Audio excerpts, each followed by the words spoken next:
شروع کرتی ہوں اللہ کے نام سے جو بڑا مہربان نہایت رحم کرنے والا ہے۔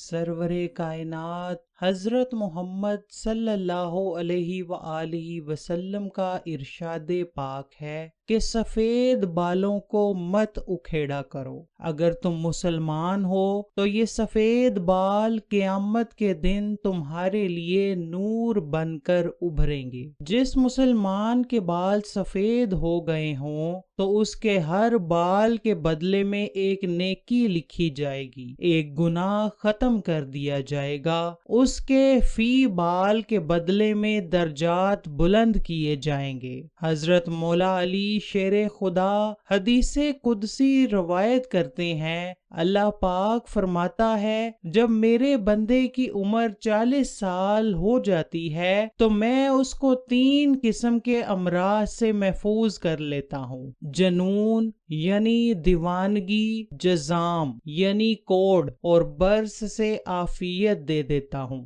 جزام یعنی کوڑ جس میں ہاتھ گل جاتے ہیں، اور برس سے مراد جلد کے سفید داغ۔ اس کا مطلب یہ ہوا کہ 40 سال کی عمر کے بعد ان امراض کا وقوع بہت کم ہو جاتا ہے، اور جب میرے بندے کی عمر 50 سال ہو جاتی ہے تو اس کا قیامت کے دن حساب کتاب بہت ہی آسان کر دوں گا۔ اس کا مطلب یہ ہوا کہ جب بندہ 50 سال کی عمر سے اوپر ہو جاتا ہے تو جب وہ مر جائے گا قیامت کے دن اس سے آسان حساب لیا جائے گا۔ جب بندہ 60 سال کی عمر کو پہنچ جاتا ہے تو میں توبہ اور رجوع کو اس کا محبوب بنا لیتا ہوں۔ اس کا مطلب یہ ہے کہ جب بندے کی عمر 60 سال کی ہو جاتی ہے تو اس بندے کو اللہ تعالیٰ کی عبادت اور توبہ کرنے سے لگن اور پیار ہو جاتا ہے۔ اس کو اللہ تعالیٰ کی عبادت کرنے میں مزہ آتا ہے۔ اللہ تعالیٰ اس کو نیکی کے کام کرنے کی توفیق عطا فرما دیتا ہے۔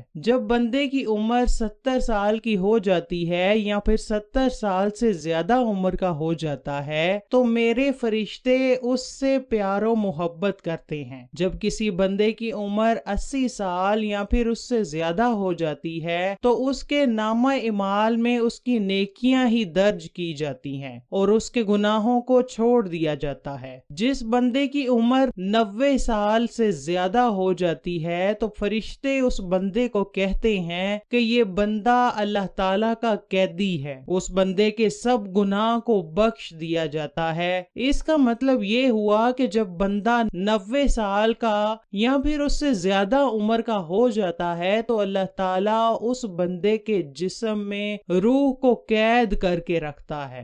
اس کی دنیا میں رہنے کی مدت پوری ہو چکی ہوتی ہے، بس اللہ تعالیٰ کی طرف سے حکم کا انتظار ہے۔ جب کوئی بندہ اس سے بھی زیادہ عمر کا ہو جاتا ہے تو اللہ تعالیٰ اس کے نامہ اعمال میں ہمیشہ نیکیاں ہی لکھتا رہتا ہے۔ اگر اس سے کوئی غلطی ہو بھی جاتی ہے تو اس کے نامہ اعمال میں کوئی گناہ درج نہیں کیا جاتا۔ ارذل عمر سے مراد وہ عمر ہے جس میں انسان بہت ہی بوڑھا ہو جاتا ہے، جس کی وجہ سے وہ اپنے ہوش و حواس قائم نہیں رکھ پاتا، ہر وقت ادھر ادھر کی باتیں کرتا رہتا ہے۔ ایسے بندے کی توبہ کا دروازہ ہر وقت کھلا رہتا ہے۔ یحییٰ بن سعید سے مروی ہے کہ انہوں نے حضرت سعید بن مسیب کو یہ فرماتے ہوئے سنا ہے کہ سب سے پہلے حضرت ابراہیم علیہ السلام کے بال سفید ہوئے تھے۔ انہوں نے اپنی مونچھیں کتریں جب وہ بہت ہی بوڑھے ہو گئے تھے۔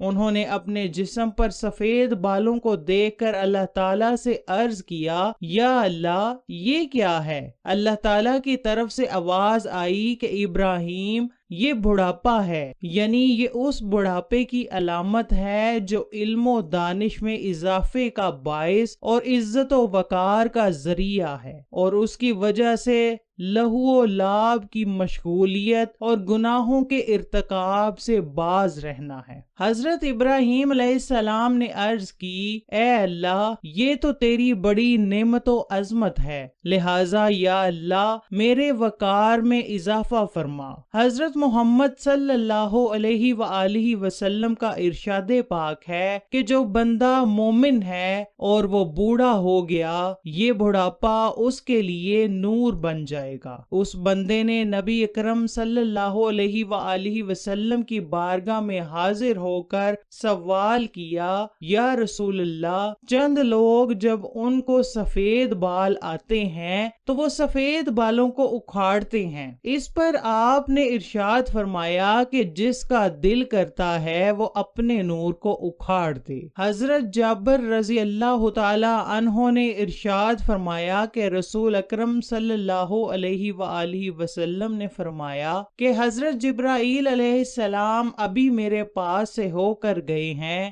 انہوں نے فرمایا ہے کہ قسم ہے اس ذات کی جس نے آپ کو حق کے ساتھ اس دنیا میں بھیجا ہے، اللہ تعالیٰ کے ایک بندے نے 500 سال تک ایک پہاڑ پر اللہ تعالیٰ کی عبادت کی۔ وہ پہاڑ سمندر کے بالکل درمیان میں تھا۔ اس پہاڑ کی لمبائی 30 مربع میل ہے۔ اس کے ارد گرد سینکڑوں میل سمندر پھیلا ہوا ہے۔ اللہ تعالیٰ نے اس بندے کے لیے پہاڑ میں سے ہی چشمہ جاری کر رکھا تھا کہ وہ اس چشمے سے میری نعمت کا نظارہ کر سکے۔ اس پہاڑ پر ایک انار کا درخت اگا دیا گیا تھا۔ وہ بندہ اس پہاڑ سے اتر کر اگر بھوک ہوتی تو انار کھاتا، اگر پیاس لگتی تو چشمے کا پانی پی لیتا تھا، پھر وضو کر کے پہاڑ پر چلا جاتا تھا اور اللہ تعالیٰ کی عبادت میں مصروف ہو جاتا تھا۔ جب اس کو پتا چلا کہ میری وفات ہونے والی ہے تو اس نے اللہ تعالیٰ سے دعا کی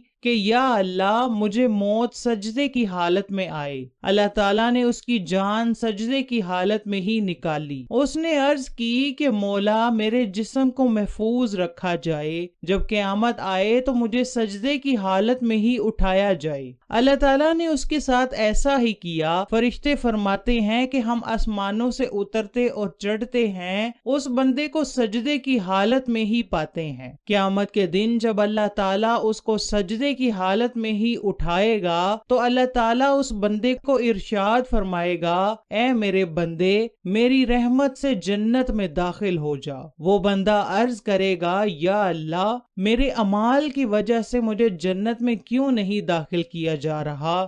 2 سے 3 بار یہی اس بندے سے کہا جائے گا کہ میری رحمت سے جنت میں داخل ہو جا، تو وہ بندہ عرض کرے گا، یا اللہ میرے اعمال کی وجہ سے مجھے جنت میں کیوں نہیں داخل کیا جا رہا؟ پھر اللہ تعالیٰ فرمائے گا کہ جو بھی نعمتیں میں نے عطا کی ہیں اس کا اور اس کے اعمال کا حساب کیا جائے۔ بس اس کے جسم کے ایک حصے کے بدلے ہی میں اس کے 500 سال کی ساری عبادت کا نامہ اعمال ختم ہو جائے گا۔ باقی جسم کی نعمتیں اللہ تعالیٰ کی طرف سے زائد ہوں گی۔ پھر اللہ تعالیٰ فرشتوں کو حکم دے گا کہ اس بندے کو آگ میں ڈال دیا جائے۔ جب اس کو آگ میں ڈالنے کے لیے لے جانے لگیں گے تو یہ بندہ عرض کرے گا، یا میرے مولا مجھے اپنی رحمت سے ہی جنت میں داخل فرما۔ اللہ تعالیٰ پھر سے فرشتوں کو حکم دے گا کہ اس کو میرے پاس لے آؤ۔ جب اس کو اللہ تعالیٰ کے پاس لایا جائے گا تو اللہ تعالیٰ فرمائے گا،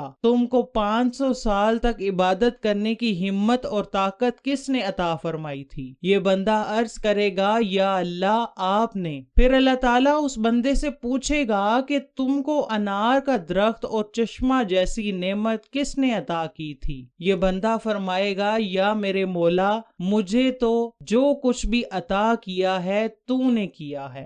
آپ کی مرضی کے بغیر کوئی پتا بھی حرکت نہیں کر سکتا۔ خدا تعالیٰ ارشاد فرمائے گا کہ میری رحمت بہت ہی وسیع ہے، اس بندے کو میری رحمت سے جنت میں داخل کر دو۔ حضرت جبرائیل علیہ السلام نے مجھ سے کہا کہ تمام جہان کی سب چیزیں اللہ تعالیٰ کی رحمت سے ہیں، اللہ کریم ہمیں بھی اپنی رحمت کے سائے میں جگہ عطا فرمائے اور بروز قیامت ہمارے حساب کتاب میں بھی نرمی عطا فرمائے، بلکہ اے اللہ پاک ہمیں بغیر حساب کتاب کے اپنی رحمت کے سبب جنت الفردوس عطا فرما دے۔